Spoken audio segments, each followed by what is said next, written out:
Ang kwento ay nagsisimula sa isang mundo na nahati sa dalawang kaharian. Ang kaharian ng liwanag ay lumulutang sa kalangitan, pinapangalagaan ng isang reyna na kasama ng kanyang mga kabalyero at mga salamangkero. Samantalang ang kaharian ng dilim ay nasa ibaba, isang tuyo at malungkot na lupain, sa ilalim ng makapal na ulap. Ang ating bida, tulad ng karamihan, ay isinilang na salat sa kapalaran at isang hamak na mamamayan ng kaharian ng dilim. Wala siyang pangalan, at tinatawag siya ng mga tao kung ano man ang maisipan nila. Sa kwentong ito, papangalanan natin siyang Red, dahil ang kanyang buhok ay may kulay pula, ang natatanging bagay na kapansin-pansin sa kanyang pagkatao. Makikita na naghahanda si Red na sumama sa mga mamamayan ng nayon para maghanap ng pagkain sa tuyo na kapatagan. Ngunit bago sila makaalis, isang tao ang humarang sa kanila upang magbabala na paparating ang mga halimaw sa kanilang nayon. Nagdulot ito ng takot sa lahat, sapagkat ilang nayon na ang nawasak ng mga halimaw na ito. Agad na inutusan ng pinuno ng grupo ang mga matatanda na kumuha ng anumang sandata, habang ang mga bata, kasama si Red, ay pinaalis papunta sa isang yungib sa burol. Habang nagmamadaling tumakas, biglang nahulog ang isang bata. Bumalik si Red para tulungan siya, pinipilit siyang tumayo dahil malapit na sila sa ligtas na lugar. Ngunit sa gitna ng pagtakbo, biglang lumabas mula sa lupa ang isang dambuhalang halimaw na isang higanteng alupihan. Nanginginig sa takot ang mga bata, at wala nang nagawa si Red kundi sumigaw at umatake sa halimaw gamit ang kanyang espada. Ngunit walang epekto ang kanyang mga atake sa matibay na kaliskis ng halimaw.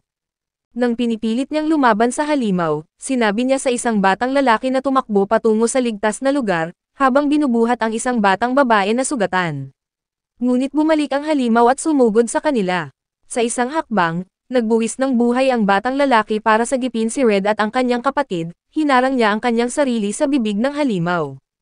Bagamat nag-alinlangan si Red, napilitan siyang tumakbo dahil wala naman siyang sapat na lakas para lumaban. Nakaligtas si Red at ang batang babae, ngunit hindi nagtagal, binawian din ito ng buhay dahil sa mga sugat. Bumalik si Red sa nayon, dala ang bangkay ng bata, umaasang may ibang nakaligtas, ngunit puro bangkay na lamang ang kanyang nadatnan. Habang bumubuhos ang ulan, isang misteryosong kabalyero na nakasuot ng baluti ang lumapit sa nayon. Napagod siya sa paglalakbay at naghahanap ng matutuluyan. Ngunit sa kanyang pagdating, nakita niyang nagbubungkal si Red ng malaking hukay para sa mga patay. Pagkatapos ay nawala ng malay si Red dahil sa mga nangyari. Tinulungan siya ng kabalyero, at binigyan ng pagkain at tubig. Ipinakilala ng kabalyero ang sarili niya bilang si Skurs, at laking gulat niya nang malaman niyang wala pang pangalan si Red. Tinanong ni Red si Skurs kung ang hari ng kadiliman pa rin ba ang namumuno sa kaharian ng dilim, at kung bakit hinahayaan nitong maghari ang mga halimaw at sirain ang sariling bayan. Pagkatapos ay tinanong siya ni Skurs kung siya ang magiging hari, ano ang kanyang gagawin. Buong tapang na sinabi ni Red na ang pinakamahalagang tungkulin ng isang hari ay protektahan ang kanyang mga tao. Sa kabila ng kanyang kahinaan, hangad ni Red ang magkaroon ng kapangyarihan para baguhin ang kanilang mundo. Nagpatuloy si Red sa kanyang pagbubungkal nang tawagin siya nito. Binigyan siya ng espada ni Skurs at hinamon siyang ipagtanggol ang sarili. Ayon kay Skurs, kung mabubuhay si Red sa kanilang laban ng hindi naiihi sa pantalon, ituturo niya rito ang mas mabisang paraan para baguhin ang mundo kaysa sa pagbubungkal ng lupa. Dinampot ni Red ang espada at naghanda sa pakikipaglaban. Sumugod si Skurs, at dahil sa lakas ng kanyang mga atake, agad na bumagsak si Red. Mahina ang kanyang mga kamay at hindi niya kayang ipagtanggol ang sarili, at tinanggap ang kanyang pagkatalo. Ngunit hindi siya pinatay ni Skurs, at sa halip ay pinagtawanan siya at sinabing walang silbi ang pagbubungkal ng mga mahihinang tulad niya. Galit na galit si Red, dinampot muli ang espada, at lumaban ng buong lakas. Nangako siyang lalakas siya, magiging hari ng kadiliman, at tatapusin ang kabaliwan ng kanilang mundo. Pagkatapos ay nagtagumpay si Red at nabitawan ni Skurs ang espada. Humanga si Skurs at tumawa, tinawag itong isang milagro. Habang siya ay bumagsak, ikinwento niya kay Red na minsan niyang sinubukan na agawin ang trono ng hari ng kadiliman, ngunit siya ay nabigo.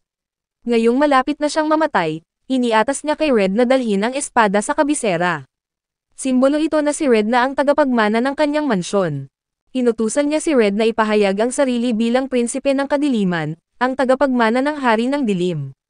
Tiniyak niya kay Red na isang kabalyero na nagngangalang Valos ang tutulong at magsasanay sa kanya. Naniniwala si Skurs na si Red ang napili upang ibalik ang balanse sa mundo. Habang malapit na siyang mamatay, isang malakas na liwanag ang lumabas mula kay Red. Pagkatapos ay ngumiti si Skurs sa huling pagkakataon bago siya pumanaw. Sa kanyang buong determinasyon, ipinagpatuloy ni Red ang kanyang paglalakbay upang tuparin ang pangarap na maibalik ang balanse ng mundo. Samantala ay makikita na nakikipaglaban sa himpapawid ang Reyna ng Liwanag laban sa kadiliman. Ginamit niya ang kanyang kapangyarihan upang maglabas ng matinding liwanag, ngunit patuloy ang paglaganap ng dilim. Makikita sa ibaba na iniutos ni Faios, ang pinuno ng mga kabalyero, na suportahan ang Reyna. Sumugod ang mga sundalo laban sa mga halimaw, habang ang mga salamangkero na pinamumunuan ni Shima, ay nagsagawa ng mahika upang palakasin ang mga sundalo. Nagtagal ang kanilang laban, ngunit sa huli ay nanalo ang hukbo ng Reyna. Bumalik ang mga kabalyero sa kanilang hanay, at sinalubong si Faios ng kanyang kapatid na si Theo. Matapos magbigay ng huling utos, sumama si Shima sa magkapatid at sila ay nagkwentuhan tungkol sa tagumpay. Napunta sila sa pagtatalo tungkol sa mga kabalyero at mga salamangkero. Pagsapit ng gabi, pinag-usapan ni Shima at Faios ang mga hakbang ng Reyna. Naniniwala si Shima na kayang talunin ng Reyna ang kadiliman gamit ang kapangyarihan ng Ron, ngunit nag-aalala siyang maapektuhan ang balanse ng mundo. Binalaan siya ni Faios na huwag magbitaw ng ganoong salita, at naniniwala siyang ginagawa ng Reyna ang lahat ng makakaya nito. Makikita na nilapitan ang Reyna ng kanyang tagapayo at tinanong kung ayos lang siya. Sinabi niyang lumalakas ang hari ng kadiliman sa bawat laban, at natatakot siyang dumating ang araw na hindi na magiging sapat ang kanyang kapangyarihan. Pagkatapos ay iniutos niyang palakasin pa ang pagsasanay ng kanilang hukbo. Nakarating si Red sa kabisera kung saan hinarap siya ni Valos, at tinanong kung saan niya nakuha ang espada. Hindi niya ito sinagot at sa halip ay hinanap niya ang mansyon. Iniisip ni Valos na magnanakaw si Red kaya inatake niya ito. Nang makita ni Red na si Valos ang kabalyerong tinutukoy ni Skurs, sinubukan niyang ipaliwanag ang mga nangyari. Ngunit nang malaman ni Valos na patay na si Skurs, nagalit siya at inatake si Red gamit ang isang madilim na enerhiya. Naniniwala si Valos na imposibleng mapatay ni Red si Skurs, gaano man ito kagaling. Sa puntong iyon, ipinahayag ni Red na siya ang prinsipe ng kadiliman. Napagtanto ni Valos na siya ang tagapagmana ni Skurs, kaya't iginagalang niya ito bilang kanyang Panginoon at sinamahan patungo sa mansyon. Samantala sa kaharian ng liwanag, makikitang nanalangin si Reyna Iris nang bigla siyang lapitan ni Shima. Naalala ni Iris ang kanilang pagsasanay bilang mga tagapagmana ng trono, kung saan siya ang nanalo at naging Reyna. Ikinabahala ni Shima ang lumalakas na hukbo ng kadiliman, at iniisip na maaaring pakay nila ang progenitor Ron. Ayon kay Iris, nawawala na sa kontrol ang kasalukuyang hari at kailangan ng bagong pinuno upang muling ibalik ang balanse sa mundo. Wala na sa kanya kung maalala pa siya o hindi, ang tanging hangad niya ay ang kapayapaan. Habang sila'y nag-uusap, dumating ang isang kabalyero na nagbalita ng pag-atake. Labis ang gulat ni Iris nang mabatid niyang si Bal ang salarin, kaya agad siyang nag-utos na maghanda para sa paglalakbay. Mabilis na inutusan ni Faios ang mga kabalyero na sumunod, at gamit ang isang mahika, tinawag ni Shima ang lahat ng mga salamangkero sa kabisera para magtipon ang buong hukbo. Patuloy ang pananalasa ni Bal sa lungsod, at abala ang mga kabalyero sa paglikas ng mga sibilyan. Tinutuya ni Bal ang mahinang depensa, at nang makakita ng grupo ng mga salamangkero sa tore, agad niya itong sinalakay.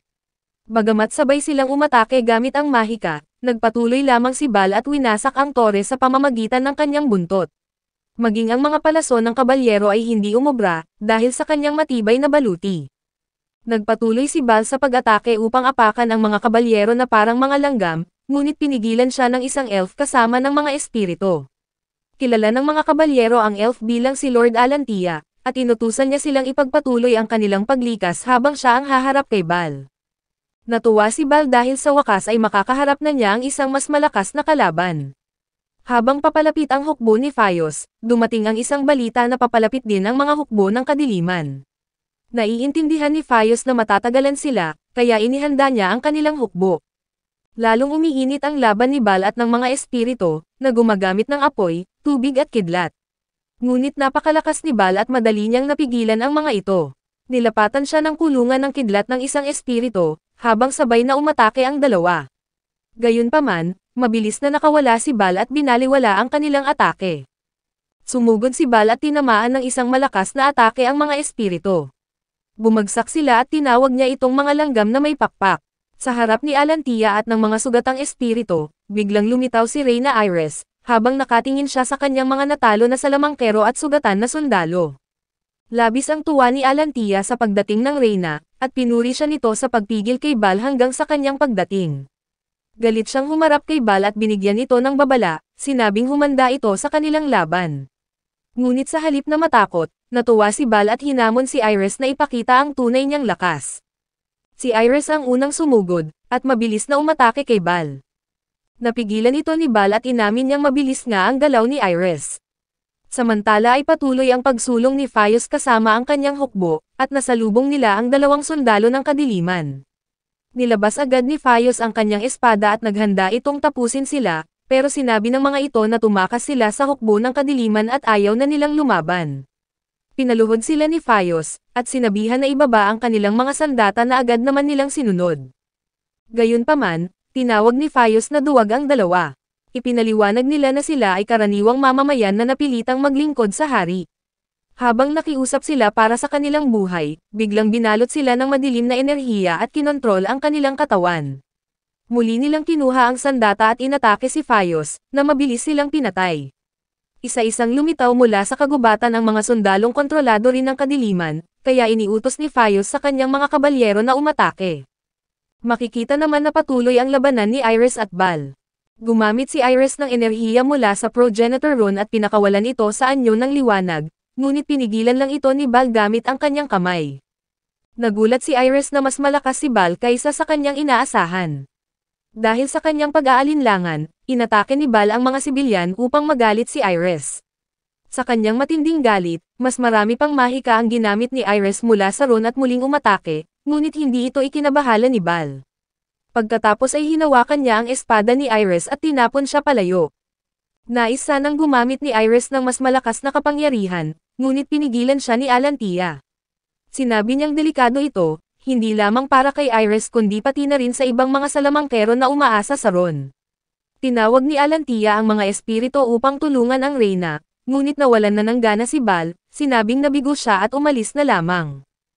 Pagsapit ng umaga, minamasdan ni Iris ang nawasak na lungsod at ang sugatang mga sundalo. Pagdating ni Shima, iniulat niya ang kanilang naging engkwentro sa mga sundalo ng kadiliman habang sila ay papunta sa lungsod. Makikita sa kaharian ng kadiliman, dumating ang isang general ng demonyo sa silid ng trono upang harapin si Valos. Ipinagpilitan niyang makausap ang hari ng kadiliman, at ipinaabot ang pagtatalo ng kanyang mga hukbo sa kanilang huling pagsalakay sa kaharian ng liwanag. Bigla siyang binalot ng madilim na enerhiya at may usok na lumitaw sa trono. Pagkatapos ay nagbigay galang si Valos at tinawag ang usok bilang hari ng kadiliman. Ipinahayag ng hari na layunin niyang balutin ang buong mundo ng kadiliman, hanggang sa mawala ang kahit isang sinag ng liwanag, at inutusan niya si Valos na ipagpatuloy ang pag-atake laban sa Reyna. Nagmungkahi si Valos ng mas epektibong estratehiya dahil sa patuloy na pagkatalo ng kanilang hukbo, ngunit iginiit ng hari na wala ng ibang mahalaga kundi ang pagkatalo ng mga nasa itaas. Subalit ay may mas mabigat silang suliranin, dahil patuloy ang pagsalakay ni Bal sa kanilang kaharian. Ipinahayag ng hari ang kanyang bagong plano, gagamitin niya ang kanyang tagapagmana bilang kanyang bagong sandata. Pagbalik sa mansyon, sinalubong ni Red si Valos at sabik na humiling na turuan siyang lumaban. Inamin ni Valos na wala pa itong kakayahang gumamit ng espada, ngunit iginiit niyang mahalaga rin ang matalas na isipan. Kaya't binigyan niya ito ng maraming mga libro at inutusang magbasa. Tinutulan ito ni Red, ngunit sinabi ni Valos na magsisimula ang mga aralin sa espada matapos ang mga leksyon sa pagbabasa. Inamin ni Red na kailangan niyang lumakas kung nais niyang maging susunod na hari, at sumang-ayon si Valos. Si Valos ang tagapagturo ng lahat ng tagapagmana sa trono, kaya kung nais ni Red na maging hari, kailangan niyang talunin ang galing ni Valos. Nagsimula na ang kanyang matinding pagsasanay sa ilalim ni Valos, at mabilis ang pag-unlad ng kanyang lakas. Kasama rin sa kanilang aralin ang pagbabasa, upang paghusayin ang kanyang isipan. Ipinakita ni Red ang kanyang mga natutunan sa lungsod, at dahil sa kanyang kabutihang loob, naging mabuti sa kanya ang mga tao. Pinahanga niya si Valos at patuloy ang kanyang paglakas, hanggang sa igawad sa kanya ang lumang kasuotan ni Spurs bilang pagkilala sa kanyang kasipagan. Sa kaharian ng kadiliman, may pangkat ng mga sundalong kasama ang kanilang general na si Lady Groza. Siya ay napagod sa kanilang paglalakad at humiling ng pahinga. Habang sila ay nagpapahinga, Nagrereklamo siya tungkol sa kanyang misyon na tawagin ang prinsipe ng kadiliman, mula sa malayong disyertong lupain. Pagkatapos ay biglang umatake ang mga halimaw. Nagbabala ang mga sundalo, ngunit pinagtawanan lang ito ni Groza at pinatay ang mga halimaw sa isang atake. Habang pinupuri siya ng kanyang mga tauhan, lihim siyang inatake ng isa pang halimaw mula sa likod. Hindi siya nakakilos agad, ngunit sa tamang oras, dumating si Red at pinugutan ang halimaw. Namangha si Groza at ang kanyang mga sundalo sa bilis at lakas ni Red. Nagpasalamat si Groza sa kanyang pagligtas, at ipinakilala ni Red ang kanyang sarili bilang prinsipe ng kadiliman. Habang si Red ay malapit nang umalis, patuloy siyang hinahangaan ni Groza.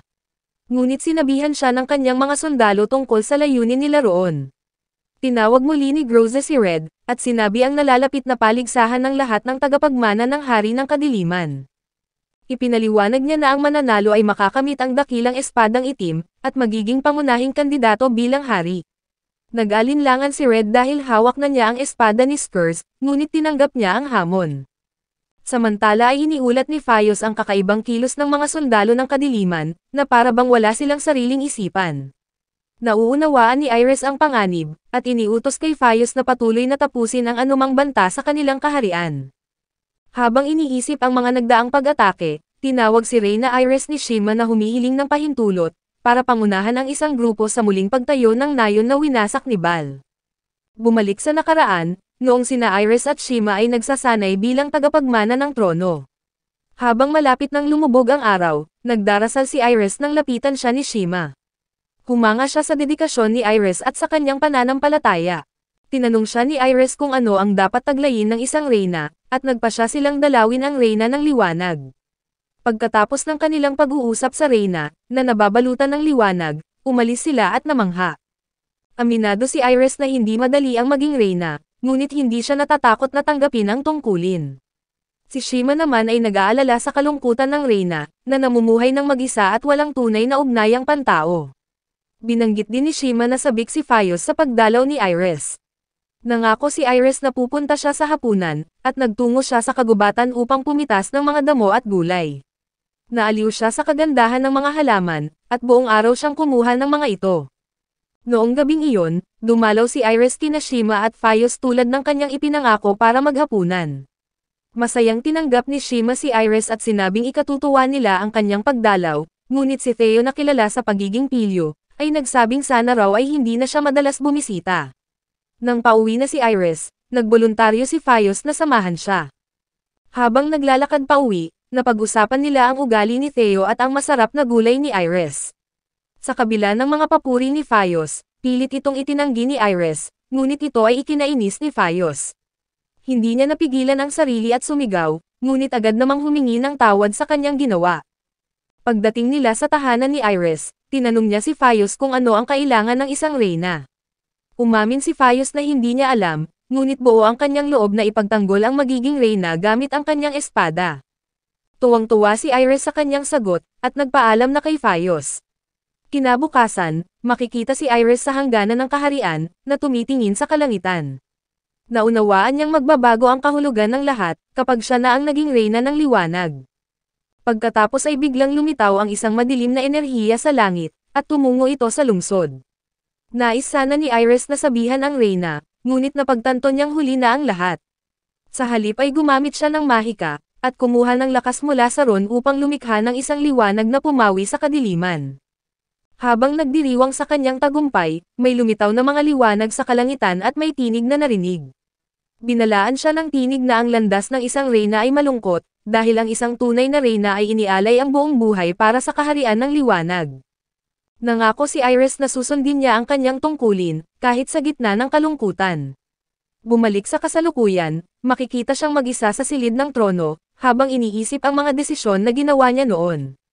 Makikita naman si Red na handa na para sa kompetisyon at malapit nang umalis.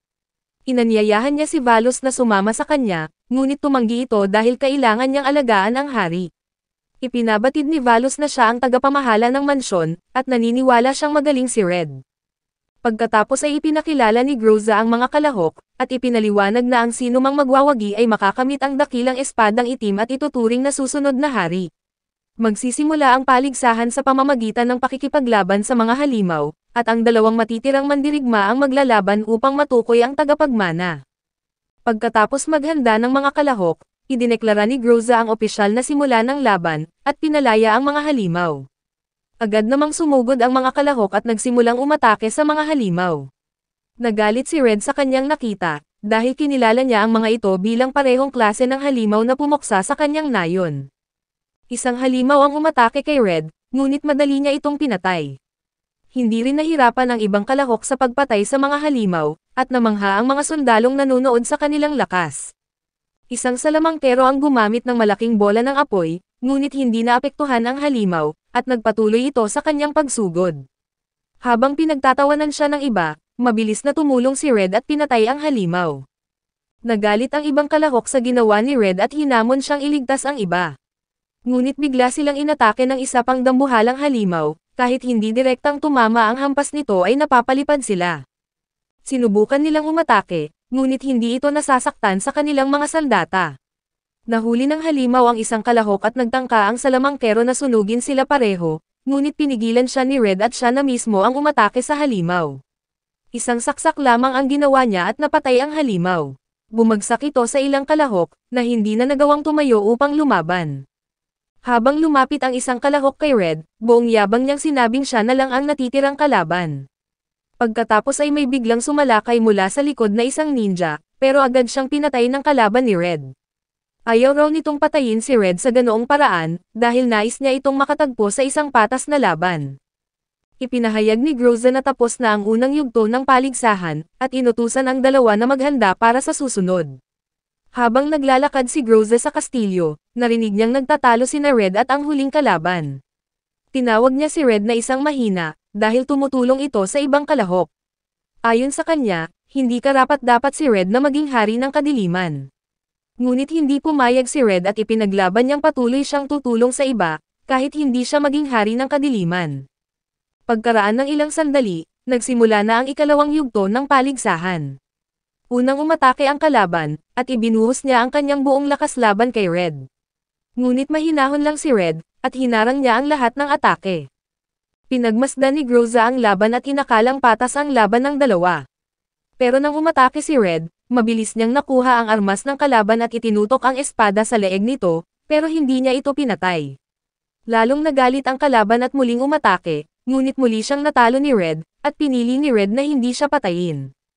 Naisip ng kalaban na hindi niya matatalo si Red, kaya sumuko na lang siya. Idineklara ni Groza si Red bilang pangunahing tagapagmana ng Hari ng Kadiliman, at ibinigay sa kanya ang dakilang espadang itim. Ipinahayag din na ang kalaban ay magiging ikalawang prinsipe, at sumama siya kay Red at Groza. Pagkatapos ay ipinakilala niya ang sarili bilang si Adele. Hindi nagtagal, napansin ni Adele na tahimik na tao si Red, at nalaman niyang wala itong pangalan. Bigla namang dumating si Valos, masayang binati si Red bilang kampyon ng paligsahan. Inatasan sila ng hari na maghatid ng mensahe sa kaharian ng kadiliman bilang mga espesyal na mensahero. Naglakbay sila sakay ng barkong lumilipad patungong kaharian ng liwanag. Habang nasa barko, makikita ang tatlong kabalyero na nagsasagwan. Pagkaraan ng ilang sandali, naalala nilang ang barko ay pinapagana ng mahika, kaya walang saysay ang kanilang ginagawa. Dumating ang kanilang nakatataas at pinagalitan sila, sinabihan na hindi sila bibigyan ng pagkain. Paglipas ng ilang oras, lumipad ang barko papunta sa mga ulap at narating ang kaharian ng liwanag. Namangha si Red sa ganda ng tanawin, pero binalaan siya ni Groza na dumating na sila sa teritoryo ng kaaway. Ayon kay Adele, hindi magaling makipag-usap si Red at babagsak siya sa mga katanungan. Kaya't nagboluntaryo siyang gumanap bilang mensahero, habang si Red ay magpapanggap bilang tagapagbantay. Sumang-ayon naman si Red, kahit tutol si Groza sa kanilang plano. Sa kanilang pagdating, hinarang agad sila ng mga kabalyero hanggang sa dumating si Fayos. Kinuha niya ang kanyang espada at tinanong kung bakit sila nandoon. Agad din sanang bubunot ng espada si Red, pero pinigilan siya ni Adele. Ipinaliwanag niya kay Fayos na si Red ay isang matapang na tagapagbantay, at halos pakikipaglaban lang ang alam sa buhay. Ipinakita ni Adele ang sulat at nakiusap na pag-usapan ito ng maayos. Inutusan ni Fayos ang isang kabalyero na kunin ang sulat, pero nanatili pa rin ang kanyang espada, handang umatake kung kinakailangan. Ipinahayag ni Faius na maaari niya silang patayin ng walang dahilan, dahil kaya niyang gumawa ng kasinungalingan para pagbintangan sila. Sinabi ni Adele kay Faius na walang saysay ang digmaan, dahil isa lamang itong pansariling kagustuhan ng malupit nilang hari, na pinipilit pati ang mga karaniwang mamamayan na lumaban. Tiniyak ni Adele kay Faius na sawang-sawa na ang mga sibilyan sa kanilang malupit na pinuno, at sabik na silang makakita ng bagong hari na mamumuno sa kaharian. Naalala ni Faius ang mga sumuko na sundalo na nagsabi ng parehong bagay, bago sila naging mga walang malay na zombie ng kadiliman. Dahil sa kanyang mga narinig, napagpasyahan ni Faius na sila ay hindi banta at ibinaba niya ang kanyang espada. Nabigla siya sa pagiging mahinahon ni Adele, kaya tinanong niya ang pangalan nito. Pagkatapos ay ipinakilala ni Adele ang kanyang sarili. Sinabi ni Faius na ipapadala niya ang mensahe sa Reyna, at hiniling sa kanila na manatili habang hinihintay ang tugon. Pagkabasa ng Reyna sa liham, iniutos niya kay Faius na dalhin sa kanya ang mga mensahero. Umalis sina Groza at ang ibang mga sundalo sakay ng barko, habang sina Red at Adele ay pinangunahan ni Faius papunta sa palasyo ng Reyna. Namangha si Red sa kagandahan ng kaharian at sa kasiyahan ng mga tao roon. Gayunpaman, kapansin-pansin ang pagkiling laban sa kanila dahil tinatawag silang demonyo ng mga bata. Tinanong ni Faius kung kailan sila aalis, ngunit sinabi ni Adele na mananatili sila hanggang makuha ang tugon, na inaasahang darating sa loob ng ilang araw. Dinala sila ni Faius sa bulwagan ng trono, at sinabi niya kay Iris ang kanilang pagdating. Lumitaw si Iris at tila tinanggap ang kanilang kahilingan na makipagpulong.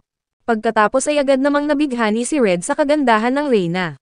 Ipinakilala ni Adele ang kanilang grupo bilang mga mensahero mula sa Hari ng Kadiliman. Sinabi ni Iris na nakita na niya ang liham, isang mungkahi tungkol sa pansamantalang alyansa laban kay Baal, isang mas malakas na kaaway. Nauunawaan ni Iris na si Baal ay isang mapanganib na nilalang, na umaatake ng walang dahilan, at ang pagkakaisa ng dalawang kaharian ang pinakamainam na paraan. Ngunit nag-aalala siya na kapag muling lumakas ang kaharian ng kadiliman, maaaring gamitin nito ang pagkakataon upang sila ay lusubin, at muling sumiklab ang digmaan. Ipinaliwanag ni Adele at Red na balak ng kanilang hari na bumaba sa trono, at ang susunod na hari ay tiyak na titigil na sa pananakop. Kahit nahihirapan ang mga tagapayo ng Reyna na paniwalaan ang kanilang kwento, mariing iginiit ni Adele na totoo ito. Ipinahayag ni Iris na ibibigay niya ang kanyang tugon sa mga mensahero sa takdang oras. Makikita naman na naglalakbay pauwi sina Groza at ang mga kabalyero. Patuloy silang nagpapanggap bilang mga pirata sa barko, kaya pinagalitan sila ni Groza. Pinarusahan niya sila ng gawaing paglilinis hanggang sa marating nila ang kaharian. Pagdating sa kaharian, agad na ipinaalam kay Groza na ipinatawag siya ni Valos. Habang naglalakad sa lungsod, namangha ang isang mangangalakal sa kanyang kagandahan at nalaman mula sa isang kabalyero na siya rin ay napakalakas. Ibinunyag ng mangangalakal na ipinapatawag ng hari ang mga malalakas na mandirigma, upang pigilan ang isang halimaw na nagpapahirap sa kaharian. Ngunit agad siyang pinigilan ng isang kabalyero at pinagsabihang wag na itong pag-usapan. Samantala ay dinala ni Faius si Red at Adele sa kanilang silid, at sinabing sila ay mga bisita at ganoon din ang magiging pagtrato sa kanila. Tulad ng dati, hindi na naman nag-iisip si Red at tinanong si Faius kung ano ang palagay niya kay Reyna Iris. Hindi ito ikinatuwa ni Faius, at sinabihan siya na mag-ingat sa mga sinasabi tungkol sa Reyna. Agad namang humingi ng paumanhin si Adele para kay Red. Matapos umalis ni Faius, pinagalitan si Red ni Adele sa kanyang mga ginawa sa buong araw. Ipinahayag din ni Adele ang kanyang pagkainis sa pagtrato sa kanila ng mga tao sa kaharian ng liwanag, at iniisip kung may balak si Reyna Iris na sumang-ayon sa alyansa para sa sariling interes. Mariing tumutol si Red at iginiit na iba si Iris, at bagaman aminado si Adele na hindi naman masama si Iris, umaasa siyang papayag ito sa kanilang kahilingan. At dito na muna nagtatapos ang ating anime recap. Kung nag-enjoy ka ay huwag kalimutang mag-like, mag-subscribe at i-hit ang notification bell para lagi kang updated sa ating mga bagong recap. Maraming salamat at kita-kits sa susunod na anime adventure.